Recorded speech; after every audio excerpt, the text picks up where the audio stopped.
اس کا مطلب یہ کہنے کا مقصد یہ ہے، حضور قندر بابا رحمۃ اللہ علیہ یہ فرما رہے ہیں کہ حواس ایک ہیں، یعنی کھانا پینا، سننا، چلنا پھرنا،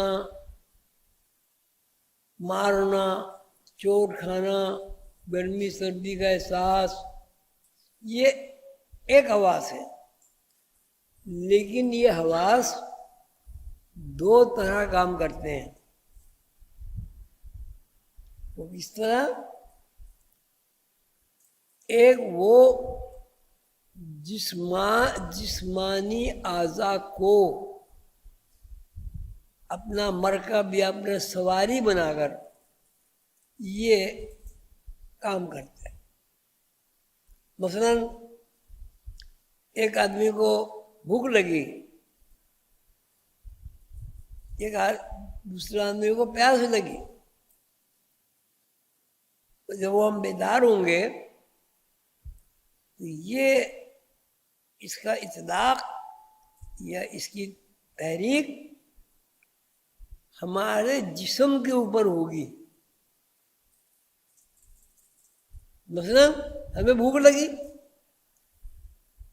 جب ہمیں بھوک لگتی ہے ہمیں کیسے پتہ چلتا ہے ہمیں بھوک لگ رہی ہے؟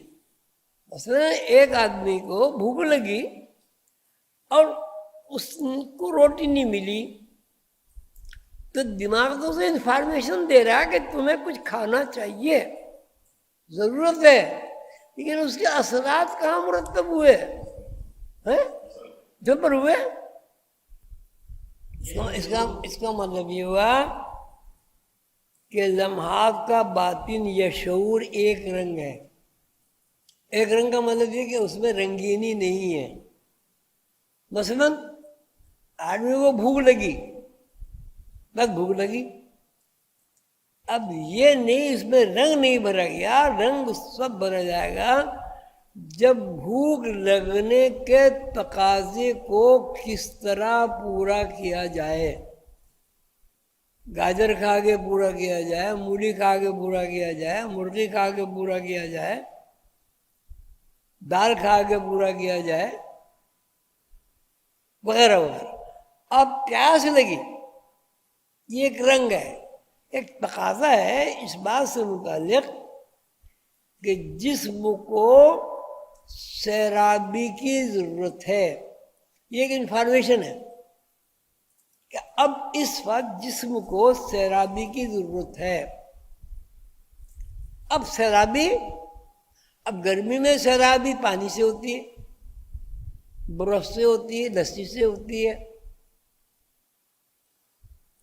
اور سردی میں سیرابی چائے سے ہوتی ہے، کافی سے ہوتی ہے، یا دودھ سے ہوتی ہے، وغیرہ وغیرہ۔ حضور قندر بابا ارشاد فرماتے ہیں کہ یہ جو تخلیق ہے، تخلیق کے دو رخ متعین ہیں، الذی خلق فسوی والذی قدر فہدی۔ سورہ الاعلیٰ میں یہ پوری اس کی ڈیٹیل موجود ہے۔ کیا مطلب؟ مطلب یہ کہ ایک یہ ہے کہ آپ کے اندر تقاضا پیدا ہوا اور اس تقاضے کو آپ نے کس طرح پورا کیا۔ مثلا اب آپ کو اپنے گھر سے مراقبہ لانا ہے، یہ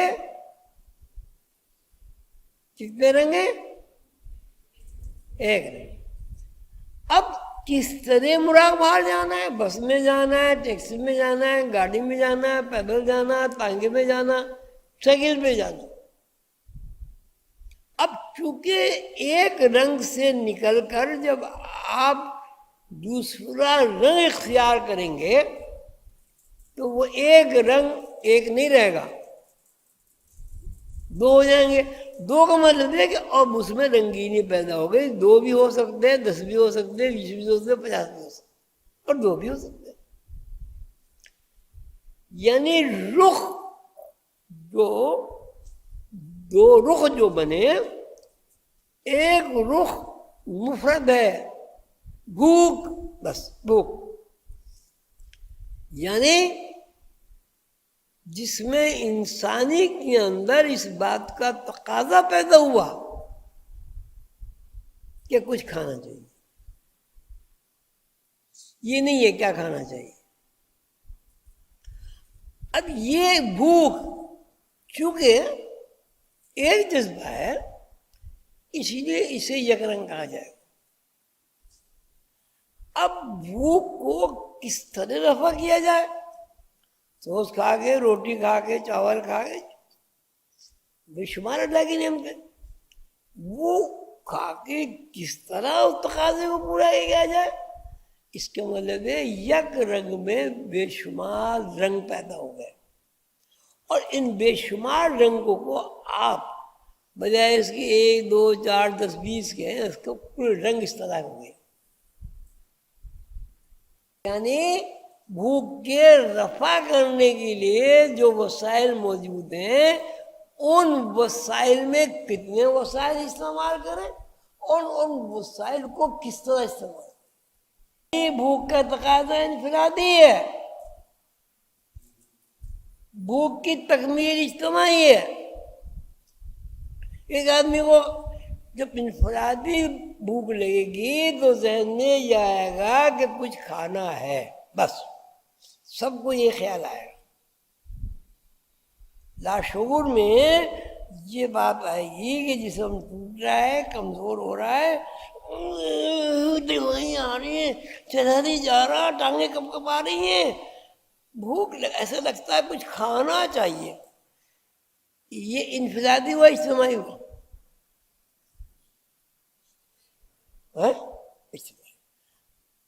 اب ایک بچہ ہے، نرسری کلاس کا بچہ ہے، اس کے اوپر ڈائریکٹ آپ زبردستی کیوں کرے؟ وہ میں تو نہیں کہتا جی، میں تو نہیں کہتا تمہارا دل چاہے قاعدہ پڑھو، تمہارا دل چاہے قاعدہ نہ پڑھو، میں نہیں پڑھتا، میں تو الف کو بے کہوں گا، بے کو الف کہوں گا۔ اڑی آؤ، اب کیا کریں گے؟ ماریں گے؟ ویسے کتنے مار لو، الف تو میں تو نہیں کہتا، میں تو بے کہوں گا۔ اگر مجھے پڑھانا پڑھاؤ، اگر بچے کے اندر اتنی سمجھ ہو، عقل ہو، اور وہ اپنی عقل کو استعمال کرنا شروع کر دے تو آپ کوئی دنیا کی طاقت اس بچے کو قاعدہ پڑھا سکتی ہے؟ اس کا کیا مطلب ہوا کہ اس بچے کو، وہ نہیں جانتا اس بات کو، لیکن اس بچے کو اپنی لا کرنی پڑے گی، اپنی نفی کرنی پڑے گی، اپنے شعور کو ختم کرنا پڑے گا۔ شعور کو ختم کرنے سے مراد یہ ہے، وہ جو یہ کہہ رہا ہے کہ الف بے الف، یہ کوئی غلط نہیں کہہ رہا۔ وہ جس آدمی نے قاعدہ بنایا تھا الف بے، اگر وہ بے کو الف کر دیتا اور الف کو بے کر دیتا تو آپ کیا پڑھتے بھائی؟ کیا پتا وہ جینیس ہو، وہ قاعدہ بنانے والا ہو نیا۔ جس آدمی نے پہلے دن قاعدہ بنایا وہ الف کو بے لکھتا، بے کو الف لکھتا، پھر آپ کیا پڑھتے بھائی؟ تو بچہ کیا غلط کہہ رہا ہے؟ جینیس بچہ ہے، وہ تو کہتے نا میں تو بھائی الف کو بے کہوں گا، بے کو الف کہوں گا، آپ کا دل چاہے مجھے پڑھاؤ، دل چاہے نہ پڑھاؤ۔ اب آپ کیا کریں گے؟ کیا کریں گے؟ نہیں پڑھ سکتا ہوں، نہ وہ پڑھ سکتا ہے نہ آپ پڑھا سکتے ہیں۔ کیوں؟ نفی کی۔ اچھا، اب سوال یہ ہے کہ اس نے کس بات کی نفی کی؟ آپ جس بچے کو پڑھا رہے ہیں، کس کو پڑھا رہے ہیں؟ بچے کو پڑھا رہے ہیں یا اس کے شعور کو پڑھا رہے ہیں؟ بچے کو پڑھا رہے ہیں یا اس کے شعور کو پڑھا رہے ہیں؟ جو ہینڈیکیپڈ بچے ہوتے ہیں، ریٹائرڈ، ان کے اندر شعور نہیں ہوتا، انہیں کوئی نہیں پڑھاتا، تو بچے کو نہیں پڑھا رہے ہیں آپ، کس کو پڑھا رہے ہیں؟ شعور کو پڑھا رہے ہیں۔ اب اس کا شعور ذاتی ہے آپ کا ہے؟ جب تک اس نے نہیں پڑھا کچھ تو شعور اس کا آپ کا ہے، ذاتی ہے؟ اب آپ نے کہا کہ تمہارا ذاتی شعور کو ریجیکٹ نفی کر دو، یہ جھوٹ ہے، بکواس ہے، تم جو کہہ رہے ہو وہ صحیح نہیں ہے، میں جو کہہ رہا ہوں وہ الف بے الف بے الف بے، بچہ مان جاتا ہے الف بے پڑھنے سے۔ کیا مطلب ہوا؟ یعنی شعور کو، یعنی نفی کا مطلب رد کر دیا۔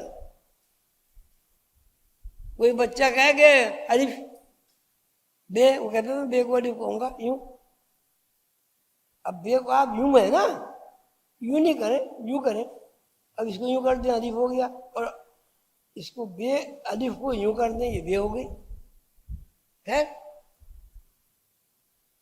اب آپ کہیں گے نقطے کا فرق ہے، نقطہ تو بھی زیر بحث ہی نہیں، اسے پتہ ہی نہیں ہو، تو چھوٹا سا بچہ ہے 2.5-3 سال کا، اسی سمجھائیں گے نقطہ ہوتا ہے، ان کا نقطہ کیا ہے بھائی؟ اب اس کا مطلب ہے کہ شعور بہت غور سے سنیں، شعور ایلوژن ہے، دھوکہ ہے، فریب ہے۔ شعور یہ ایسے الفاظ ہیں، میں برملا اس کو پورے سائنسی مجلس میں کانگریس میں کہہ سکتا ہوں کہ شعور دھوکہ ہے، ایلوژن ہے، اور یہ ساری جب شعور ایلوژن ہوا، دھوکہ ہوا، فریب نظر ہوا، تو آپ کا یہ سارا علم ایلوژن ہو گیا۔ لیکن اس کا یہ مطلب نہیں ہے کہ علم نہیں ہوا۔ اب علم کی آپ 2 درجہ بندی کریں گے، 2 قسمیں بنائیں گے، ایک وہ علم جس کی بنیاد ایلوژن ہے، اور ایک وہ علم جس کی بنیاد ریئلٹی ہے۔ علم کی 2 طرح سے اللہ تعالیٰ نے خود فرمایا کہ ہم نے ہر چیز کو 2 رخوں پر بنایا۔ ایلوژن کو ہم رد نہیں کر سکتے، ختم نہیں کر سکتے، خود اللہ تعالیٰ نے فرما دیا کہ ہم نے 2 رخوں پر ہر چیز کو بنایا۔ کیونکہ نشان خلقنا زوجین، ہر چیز 2 رخوں پر ہے۔ ہاں آپ ایک بات کہہ سکتے ہیں، علم حقیقی کے 2 رخ نہیں ہیں۔ علم حقیقی 2 رخ کیوں نہیں ہے؟ 2 ہونے کا مطلب یہ ہے کہ وہ فکشن ہے، ایک ہونے کا مطلب یہ اس میں فکشن نہیں ہے، ریئلٹی ہے، حقیقت ہے۔ اب اللہ ایک ہے۔ اب اگر علم حقیقی کے آپ 2 رخ متعین کرنا چاہتے ہیں تو اس کے 2 رخ یہ بنیں گے کہ ایک علم حقیقی اور ایک اس کا موجد اللہ، بس ختم۔ فزکس کے اگر آپ رخ کریں گے، فزکس کے 2 رخ کس نے متعین کریں گے؟ فزکس کے 2 رخ کیسے متعین کریں گے؟ تو علم حقیقی کا مطلب یہ ہے کہ جس کا رخ ایسا رخ ہو جس کا دوسرا رخ نہ ہو۔ فزکس کا یہ مطلب ہے ایسا رخ جس کے یعنی جتنے شعبے ان سب کے 2 رخ ہوں۔ اب اس کی مثال آدمی کتنے رخ ہیں؟ 2۔ آدمی کتنے رخ ہیں؟ 2۔ علم کا ایک رخ یہ ہے کہ جس میں ایلیوژن نہ ہو، علم کا ایک رخ ہے کہ جس میں رد و بدل نہ ہو، علم کا ایک رخ یہ ہے کہ جس میں تعطل نہ ہو، جو گھٹتا بڑھتا نہ ہو، جو غائب نہ ہوتا ہو، ٹھیک ہے؟ اچھا اب میں آپ سے پوچھتا ہوں سورج کیا ہے؟ سورج جو ہے دونوں علوم سے مرکب ہے. کس طرح؟ جب ایلیوژن کا تذکرہ آتا ہے تو ہم یہ کہتے ہیں سورج طلوع ہوا، سورج بڑھا، سورج نصف النہار پر پہنچا، سورج گھٹا، گھٹ کے آہستہ آہستہ اس کی جو روشنی ہے مدھم ہوئی، اور وہ روشنی مدھم روشنی ایک سرخ ٹکیا میں تبدیل ہو گئی، اور پھر وہ سرخ ٹکیا غائب ہو گئی. یہ ریالٹی ہے، یہ ایلیوژن ہے، فریب نظر ہے یا حقیقی ہے؟ کیوں؟ اس لیے کہ سورج کبھی بھائی غائب نہیں ہوتا. جہاں سورج غائب ہو گیا مغرب میں نکل آئے گا، مغرب میں غائب ہو گیا مشرق میں نکل آئے گا. ایک اگر وہ ایلیوژن ہوتا تو سورج کبھی شمال سے نکلتا، کبھی جنوب سے نکلتا، اور شمال جنوب سے نہیں نکلتا. چاہے وہ مشرق ہو مغرب ہو، شمال جنوب سے وہ نہیں نکلتا.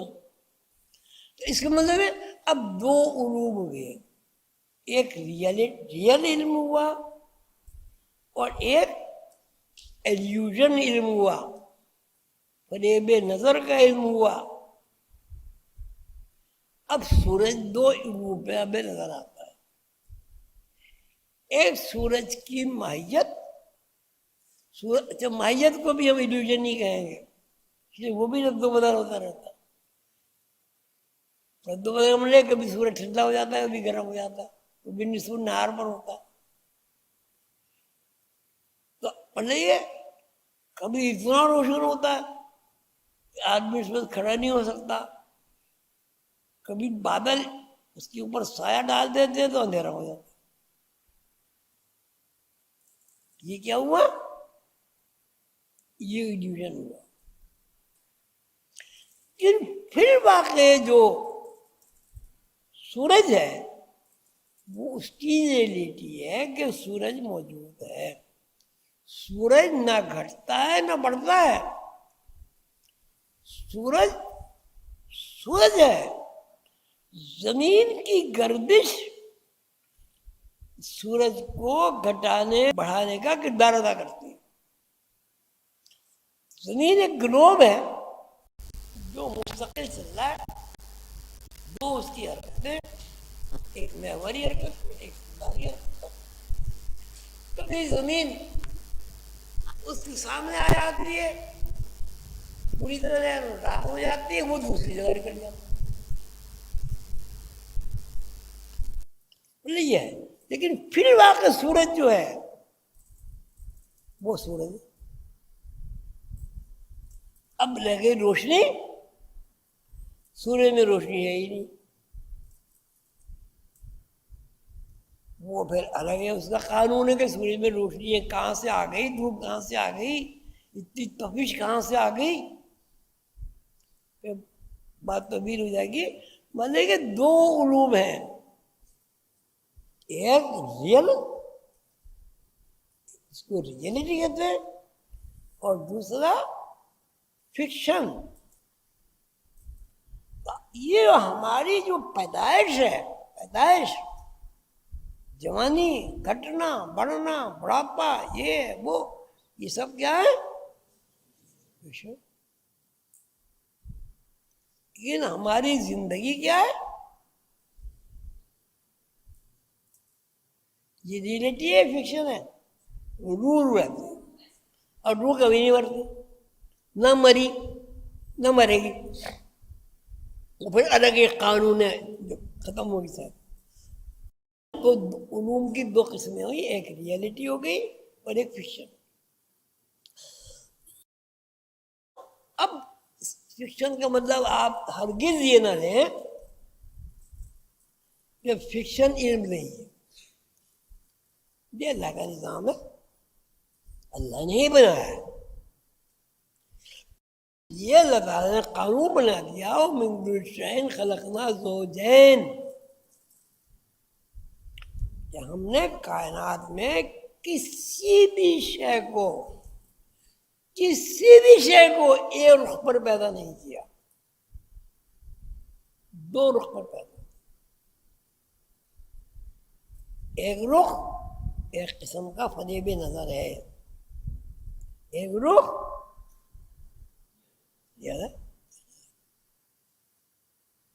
اب بچہ پیدا ہوا، اب روح کو تو کسی نے دیکھی نہیں، وہ اتنی سی 1 فٹ کی ہے، 2 فٹ کی ہے، 10 فٹ کی ہے، 20 فٹ کی، کیا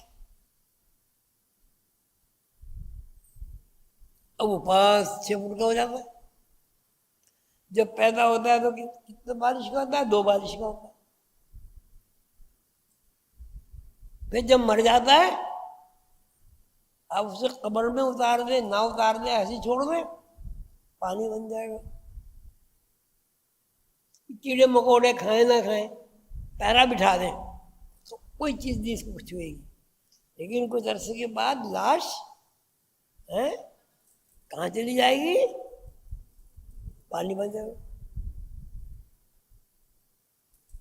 روح باقی رہے گی، روح ریئلٹی ہے، یہ جسم فکشن ہے۔ اب علوم کی 2 قسمیں اس لیے ہو گئی کہ اللہ تعالیٰ نے لوح محفوظ پر جو قانون بیان کیا ہے، لوح محفوظ بھی اللہ کی بنائی ہوئی، اللہ نے خود ہی فرمایا لوح محفوظ میں بنائی، میں اس کا مالک ہوں۔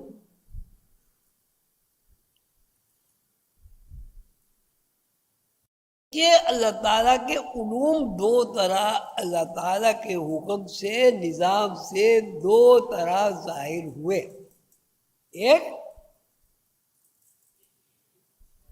ریئلٹی چھپ گئی، فکشن ظاہر ہو گیا، اور جب فکشن چھپ گئی اب ہم یہ نہیں کہہ سکتے کہ یہ بی اے میں پی ایچ ڈی کرنا بیکار ہے، اس کی کیا ضرورت ہے نا، اس لیے کہ اگر آپ نے ساری دنیاوی علوم کو حاصل نہیں کیا تو اللہ تعالیٰ کے حکم کی تعمیل اور تکمیل نہیں ہوئی۔ کیوں؟ وَمِن كُلِّ شَيْءٍ خَلَقْنَا زَوْجَيْنِ، شَيْءٍ میں علم بھی آ گیا، شَيْءٍ میں چرندے بھی آ گئے، پرندے بھی آ گئے، درندے بھی آ گئے، حشرات الارض بھی آ گئے، اور وائرس بھی آ گئے، بیکٹیریا بھی آ گیا، وغیرہ وغیرہ سب آ گئے۔ شَيْءٍ خلقنا، ہم نے ہر چیز کو تخلیق کیا، زوجین، ایک لفظ من کل شے، زور پڑے اس کو، من کل شے، ہر چیز، انفرادیت نہیں ہے اس میں۔ اور جہاں اللہ تعالیٰ نے اپنے خالق ہونے کا تذکرہ فرمایا زوجین نہیں ہے،